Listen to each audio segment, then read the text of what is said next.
Hey, this is Lucretia, and today I wanted to do something a little different for you. I wanted to share with you something about color, about how I select the colors for my pages. And I hope that you've been enjoying just playing around and experimenting in your journals. And today I want to take it up to another level and kind of share some pages that I've done. I said I was going to share my journals. So I wanted to start with this page right here. This was kind of a turquoise and a blue, and the way that I selected the colors for this page all started because of the image, and it's one of my favorites too. And it took me a while to really do anything with it, but I don't know if you can see real well, but what I'll do is I think I have images of most of these pages, and I'll just add them to the post so that you can see them up close. But this one was part of a business plan that I was doing, and because I hate to write business plans, I did it visually. And I found some words that say find your path, and I collect a lot of words that I might want to add to my journal and use them for later. So with this page here, it started off with the inspiration of the image, and it's this woman's face, and it had all these nice colors in it, and I just picked a couple and let that be the inspiration behind this page. Another one that I did is this one, and I've used this one before as an example, and the reason that I love using it is because it's just so fiery. And I found myself, blue is my favorite color, but I found myself really attracted to red, and I love how it looks with various colors. So again, this was another page, that was inspired by an image, and it was this round one here of a circle. And so what I did was just put the image down and started working around the image. So with some orange and gradiated out to some other colors. Then I just happened to have this great group of words that I kept for a while and decided to add those to the pages. And as you notice, if you know anything about a color wheel, and if you don't, again, I've included some sheets in this particular posting about complementary colors, colors that are across from each other on the color wheel, right next to each other, and they all have technical artsy terms and everything. But picking like the red, the orange, and the yellow, those are right next to each other on the color wheel, so they complement each other. And no matter what you do, different shades, they're going to look great together. So this is one of those pages where and then I added like a little bit of blue over here just to give it something a little different. And at that time I was using words, or I think this is somebody's quote. It is somebody's quote, and use that as part of the art for the page. So here's another page. This one is kind of a purple, a blue, and you've got the woman over here off to the side right there. And then I've got some letters and everything in there too. And I used to heavily scrapbook, and I don't think you can see it as well, but there's journaling right here, and it's in black, and of course I did it on really dark background, intentional. Sometimes I want my art journals to be about the page and not what's written on the page.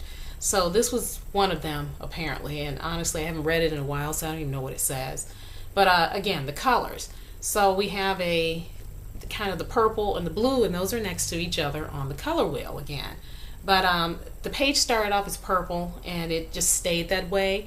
But I found this great image of this lady, and I thought she just fit really well on this page. So what I did was put her on there, and she has like a slight blue outline around her, and she just didn't go with the page at all. So what I did was took an oil pastel, and do you know this is still coming off on my hand? Anyways, took a blue oil pastel and used that to blend her into the page so that she would go into the page. You can use paint to do that. You could use anything. Oil pastels are nice because you can kind of rub it in a little bit. And people spray fix their pages and art journals and everything so stuff doesn't come off, but I hardly ever do that. Anyways, let me make sure you're on here. And then because I used to scrapbook heavily and I had all of this stuff, I wanted to get rid of it, so I just dropped these letters in and just kind of had them falling on the page, and ended up really liking how it came out. So I just wanted to show you a few examples of just coordinating some colors. Here's another page. This one has been like this, one of my favorites. It has been like this for easily about 4 years. I have never journaled on it. I have never given it a name or anything like that. I found this great image of this woman, and I thought that it was just really neat, the writing that was on her. I don't even know what it says.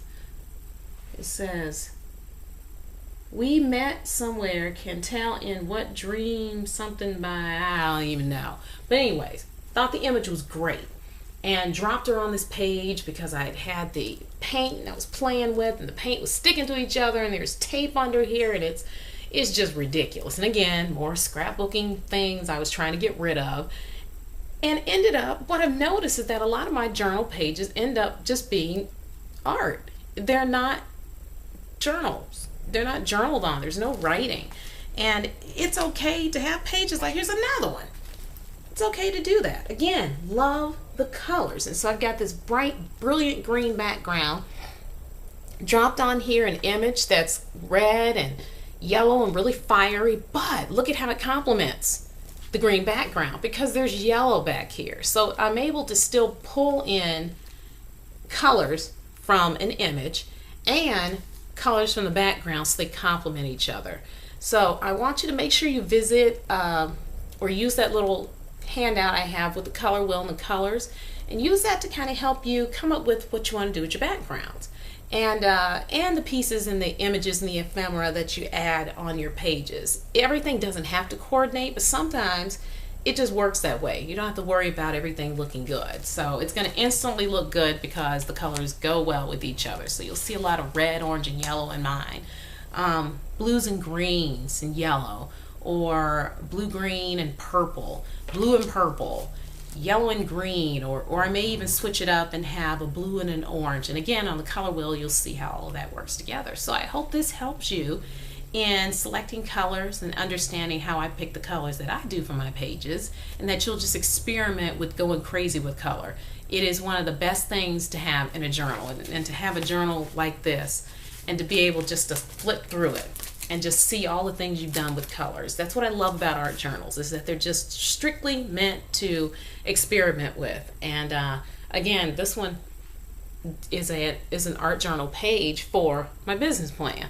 And again, this business plan I did about 3-4 years ago. It'd be interesting for me to read it now and to see, have I actually done anything on it? But that's just how I work. Again, journal page for the business plan. And it says left brain, and this side here is right brain. But got a great book that came out of. So anyways, color. Experiment, have fun, break the rules, learn the rules, then break the rules. Have a good time.